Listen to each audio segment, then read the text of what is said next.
Bonjour, vous écoutez le podcast de Virage. On vous donne des pistes pour aller de l'avant et ça se fait parfois à contre-courant. Si face à un problème, quel qu'il soit, vous vous êtes déjà dit « j'ai tout essayé, rien ne va, je ne sais plus quoi faire », alors vous êtes au bon endroit. Je suis Marina Blanchard, psychologue, formatrice et fondatrice de Virage. Mon école s'inscrit dans la lignée de celle de Palo Alto, c'est-à-dire de la thérapie brève. Et je suis Peggy Van Lierde, chef d'entreprise, journaliste et coach en développement personnel. Ensemble, nous vous proposons des réflexions pour avancer autrement.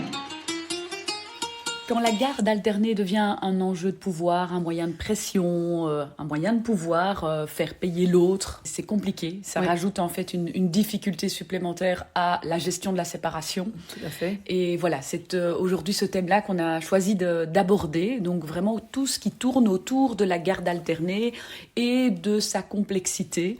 La complexité ajoutée par l'un ou l'autre ex-conjoint qui revient sur l'accord préalable de la garde alternée, par exemple, parce que sa situation a changé ou tout simplement pour faire chier. Oui, ou parce que notre situation a changé et que tout d'un coup on est un peu trop bien pour l'autre et donc effectivement l'autre se dit bon, c'est un peu trop facile, tout va bien pour elle ou tout va bien pour lui, il s'est recasé, moi pas, et donc il y a une rancœur qui est là, etc.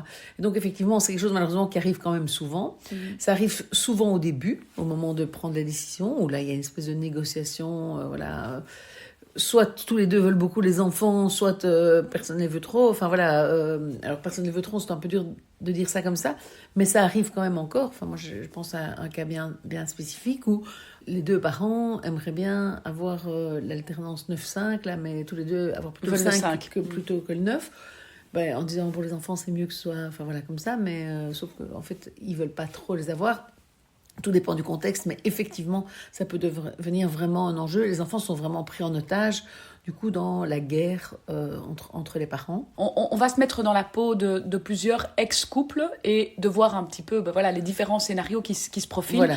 Donc, on peut avoir le scénario, par exemple, avec ce 5-9, donc pas une garde alternée égale. Et imaginons, la maman a les 9 jours, le papa a les 5 jours.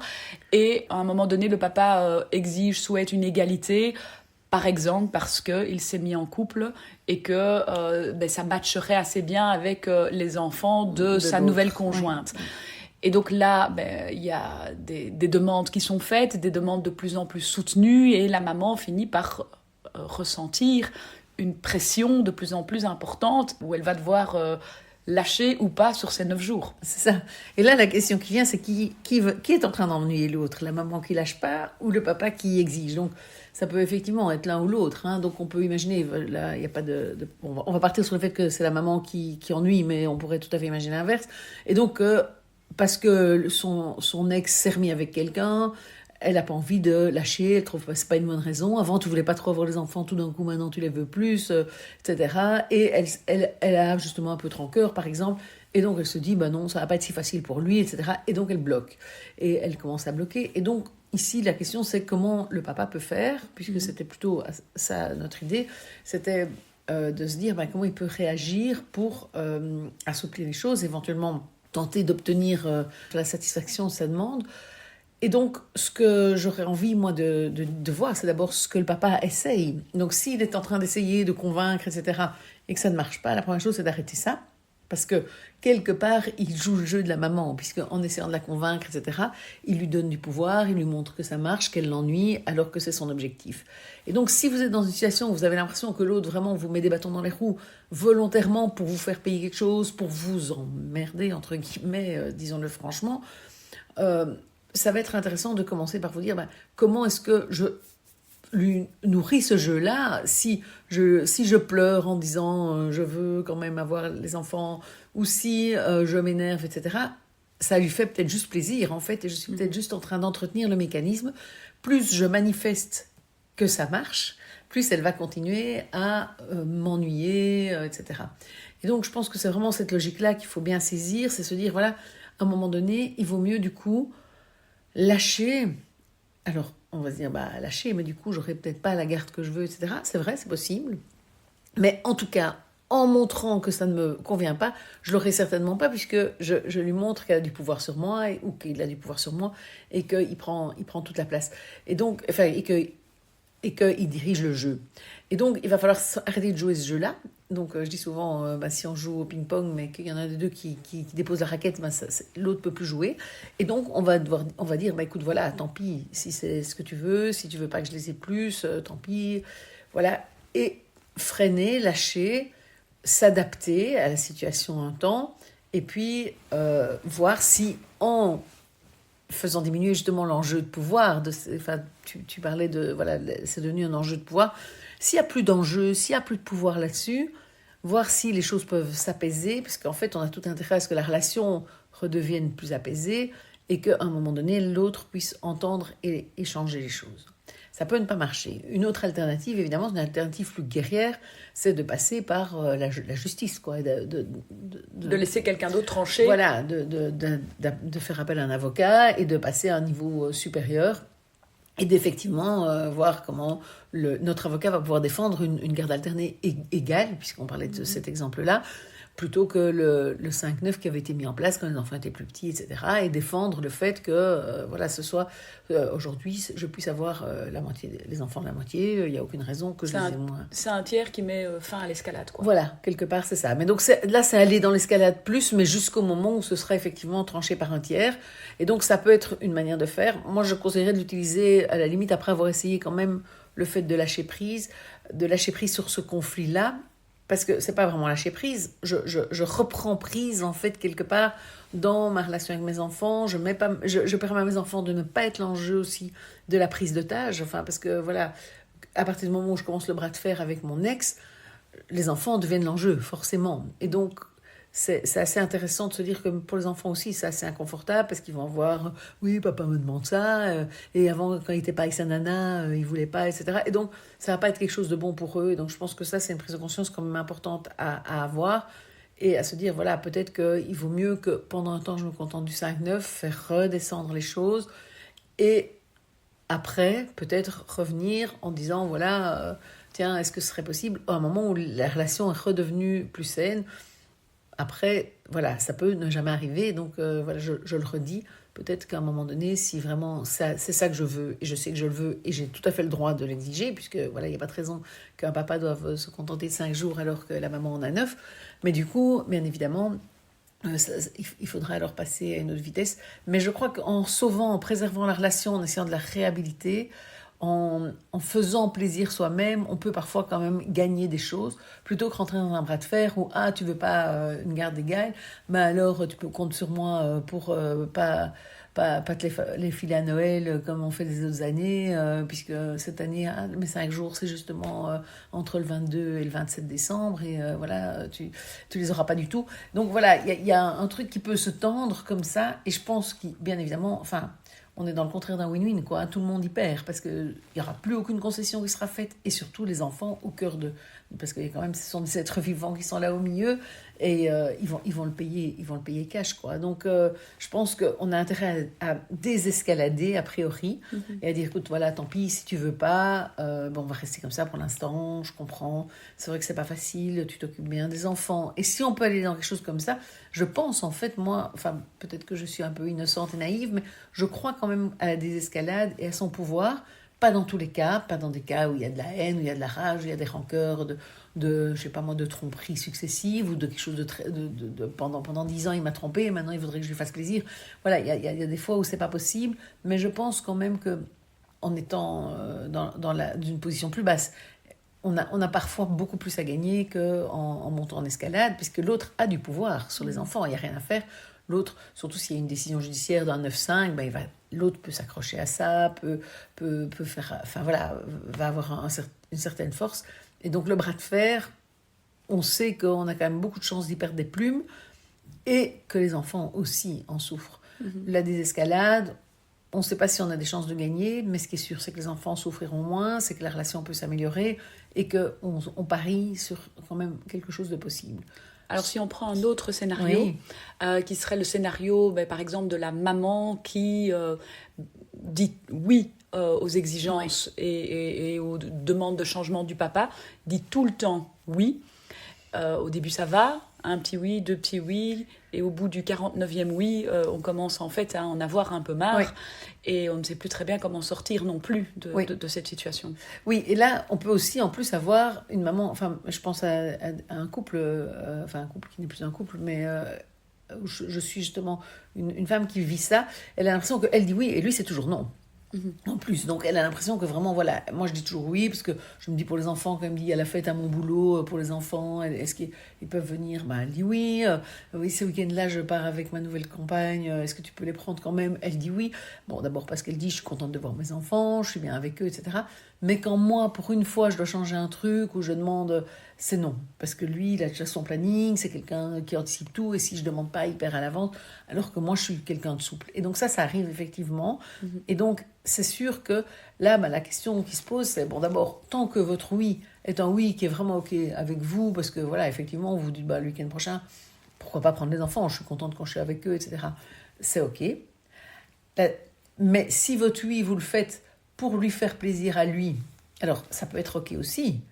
Pour autant que vous ayez la monnaie de votre pièce, alors ça vaut la peine de le faire. C'est vrai qu'il y a des couples qui fonctionnent extrêmement bien, dans une souplesse et dans des arrangements, ce qui est de nouveau gagnant pour tout le monde. Parce qu'en fait, ça veut dire que moi, le jour où j'ai un truc, je sais que je peux laisser les enfants chez leur père, et inversement, je suis prête à lui rendre service. Et pour les enfants, c'est tout à fait gagnant. Maintenant, si c'est toujours dans le même sens, que ça va, donc c'est un peu le scénario que tu disais, que la maman elle a l'impression qu'elle dit toujours oui, et puis à un moment donné, mais j'en ai ras-le-bol, d'abord il change tout le temps, il en profite, eh bien évidemment, il va falloir commencer à apprendre à dire non. Parce que chaque fois qu'elle dit oui, elle lui apprend, elle lui envoie le message, tu peux encore demander, et je m'adapte, et je m'adapte, et je m'adapte. Et donc quand on envoie tout le temps le message je m'adapte, l'autre en profite, et se dit toujours, ouais, mon ex prendra bien les enfants, donc oui, je prends cette proposition de sport d'hiver avec ma compagne, ou bien oui, je vais pas me poser trop la question, d'avance c'est un oui chez l'autre. Et donc je pense que ça c'est important que pour se sentir respecté, et d'ailleurs ce qui vient en général c'est de la colère, quand on a l'impression que voilà, j'ai pas la monnaie de ma pièce, ou que c'est abusif parce que c'est des oui qui se répètent, et en plus, il n'y a même plus un merci. Parfois, enfin voilà, ça devient vraiment quelque chose de tellement normal que je m'adapte. Et donc, à un moment donné, je ressens de la colère. Et donc, la colère, je vous renvoie à l'épisode sur la colère, mais sinon, je vais quand même le dire ici, elle est hyper utile, c'est une bonne émotion, contrairement à la manière dont on la vit, qui est parfois pas très agréable. Mais en fait, elle est bonne parce qu'elle nous dit, tu dois te faire respecter. Elle nous dit, défends-toi, mets tes limites, protège ton territoire. Et donc là, ça va être l'occasion d'écouter cette colère. Donc à partir du moment où ça nous paraît plus très juste, à partir du moment où on a l'impression que c'est toujours moi qui cède, c'est toujours moi qui m'adapte, et qu'on sent que ça devient de la rancœur, je pense que c'est vraiment important de se dire, ok, ma colère est en train de me dire, arrête de t'adapter, arrête de toujours accepter, et donc comment est-ce que je peux dire non ? Alors là, de nouveau, il y a plusieurs manières de dire non. Je pense que c'est pas facile, quelqu'un qui dit pas souvent non a difficile à trouver les mots. Et donc, je pense que c'est vraiment important à ce moment-là de pouvoir vraiment se dire, préparer ces mots, quoi, et se dire, voilà, la prochaine fois qu'il me demande, moi je conseille toujours, la prochaine fois qu'il me demande, commencer par dire, je vais réfléchir. Déjà qu'ils sentent que c'est pas tout acquis, que c'est pas le oui qui vient d'office. Et même si vous dites oui après, parce qu'en fait ça vous convient, que vous êtes content d'avoir les enfants, que voilà, commencez par postposer la réponse, en fait, déjà simplement, que l'autre sente que c'est pas d'office oui. Donc ça, c'est peut-être une première étape qui est plus facile que de tout de suite dire non. Et puis après, effectivement, commencer à construire et à imaginer dans votre tête, comment est-ce que je peux refuser cette demande-là ? Comment est-ce que je peux dire un non ? Quel mot je vais utiliser ? Quand je dis comment, c'est vraiment quel mot je vais utiliser, comment je vais emballer mon non, comment je vais le dire d'une manière qui ne soit pas agressive et pas oui, tu me le demandes tout le temps, etc. et que tout d'un coup, c'est la goutte. Non, comment est-ce que je peux le dire de manière à ce que ce soit entendable par l'autre, mais je le dis et je vais le tenir. Et surtout, comment est-ce que je vais me préparer à ce que lui réagisse mal ? Parce que comme je l'ai habitué l'autre, enfin dans le cas de la maman dont tu parles, comme j'ai habitué l'autre à avoir toujours des oui, forcément... Il ne va pas bien le prendre. Ouais, il ne peut pas être content. Parce qu'en fait, il va forcément être déçu, puisque lui, il attend le oui. Et donc, déjà, quand je vais postposer la réponse, c'est pour ça que c'est intéressant, ça va déjà lui mettre un peu le doute, ça va lui mettre... Et puis, après avoir postposé, je peux encore dire oui.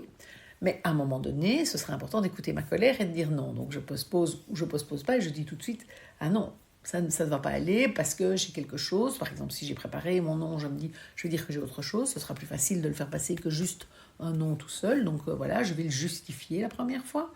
Même si moi, j'encouragerais la personne à arriver à aller jusqu'à dire des noms qui ne sont pas justifiés. Mais pas la première fois, c'est difficile. Mais après, pouvoir dire non, c'est compliqué. C'est tout. Sans dire, oui, en fait, tu comprends, j'ai quelque chose, j'ai prévu un week-end avec une copine, ceci, ça. Non, l'idéal, c'est d'arriver à vraiment assumer son nom. Mais pour commencer, moi, je conseille toujours de commencer à trouver des emballages du nom qui font qu'il va être acceptable pour moi, déjà de le dire, parce que c'est pas facile. Quelqu'un qui dit toujours oui, il n'aime pas de dire non. Et puis, savoir que l'autre va râler. Et quand l'autre va râler, pouvoir dire je comprends que tu sois déçu, je suis désolée, etc. Mais je reste sur mon nom. Donc, je peux rejoindre l'autre dans le fait que c'est pas chouette, donc même s'il s'énerve, etc., dire oui, je comprends bien que tu t'énerves, parce que d'habitude, c'est toujours possible. Et là, je suis désolée, c'est vraiment pas possible. Et donc, tenir mon nom, mais accepter que l'autre soit en colère, parce que ça va être normal. C'est nous qui avons créé une habitude qu'on est en train de changer, donc on est un peu en train de le malmener, à bon escient, à juste titre, mais on est en train de le malmener, puisque l'autre est habitué à ce que ce soit toujours des oui. Et donc, voilà. Donc, pour moi, c'est important de se préparer à dire non. Et puis, si vraiment on n'y arrive pas, alors c'est intéressant d'aller se dire, mais c'est quoi le risque, en fait ? Imaginons que je dise non. Le risque, c'est, ok, il va se fâcher. Et quoi d'autre ? Qu'est-ce qui peut se passer ? De quoi j'ai peur ? Et si vraiment il y a une angoisse, alors je pense il vaut mieux se faire aider, justement, se faire coacher, accompagner. Mais je pense que pour beaucoup, on va pouvoir se rendre compte que le risque, c'est surtout dans ma tête, en fait. C'est, oui, il va être fâché. Mais voilà, si lui ne l'est pas, alors sinon c'est moi qui l'ai. Si je continue à accepter, c'est moi qui vais être fâché. Donc, c'est pas mieux, la relation ne va pas être meilleure que ce soit moi ou lui. Donc, en fait, oui, il va être fâché. Oui, ça va peut-être détériorer un peu la relation à un moment donné. Mais peut-être qu'il va aussi apprendre à me respecter, apprendre à ne plus me demander à tout bout de champ, apprendre que je peux dire non. Et j'ai envie de dire, c'est un choix à faire. Mais soit je continue à dire oui et je continue à m'enfermer dans ce rôle où on me met, moi je suis avec ma colère, mais que je garde pour moi, mais je garde une relation et je protège la relation. Soit je dis non, je vais décevoir l'autre, je vais peut-être le fâcher, mais à terme, je vais avoir une relation qui sera plus juste probablement pour moi, puisque l'autre va apprendre qu'on ne peut pas me demander, je ne suis pas corvéable à merci pour les enfants. Quoi. Finalement, en fait, dans les différents scénarios, quand la garde alternée est un enjeu, c'est prendre de la distance par rapport à son habitude. Alors, soit son habitude de dire non, et de toujours être dans l'opposition, soit dans son habitude de toujours dire oui, et de finalement se faire un peu malmener.